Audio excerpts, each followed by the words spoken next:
আসসালামু আলাইকুম চাচা। ওয়ালাইকুম সালাম বাজান। তুমি এই সব সময় আইসা পায়ের দিয়ে সালাম করো কেন? তুমি আমার অন্তরের ভাতিজা, আমার কজ্জার টুকরা। তুমি যদি বারবার আইসা আমারে পায়ার দিয়া সালাম করো বাজান, তাহলে আমি থাই কোথায়? হলে আমার লজ্জা লাগে না? তুমি তো আর বাবা এখন প্রতি খোকা নাই, এখন তো তুমি মাশাল্লাহ কয়েকদিন পরই এই রাজ সিংহাসনের মালিক তুমিই হবা। এছাড়া তো আর দ্বিতীয় কেউ আমি দেখি না, যোগ্য মনেও করি না। ভাতিজা তো ভাতিজাই থাকে। ভাতিজা যতই বড় হোক, এবার তো ভাতিজা ভাতিজা জায়গায় থাকে।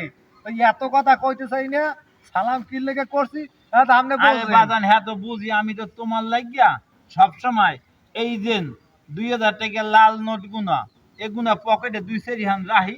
আমার বাবা আইবে, আমি হ্যাগো দিমু। তাই নেও বাজান, আজকে এই দিলাম 2000 টাকা একটা নোট, আর একটা দিলাম 500 টাকা নোট। এইয়া দিয়া বন্ধু বান্ধব লইয়া কিছু আনন্দ ফুর্তি করো বাজান, বেশি চাইয়েন না। এই ওই এই এই 2500 টাকায় কিছু হইবে? এতে আর কিছু হয়? বাজান, এর কয়দিন পর আমি তো এই সিংহাসনের মাহাজন হইয়া যাইবেন। হেইকালে মন ভরিয়া সিংহাসনের কোনা ভাইঙ্গা বেচিয়া হেই আবার বন্ধু বান্ধব লইয়া ফুর্তি করছেন। আপাতত যা দিছি এই নিয়ে তুমি শুকরিয়া আদায় করো। যেই কেলে পাবো হেই কেলের কথা হ্যাঁ অনেক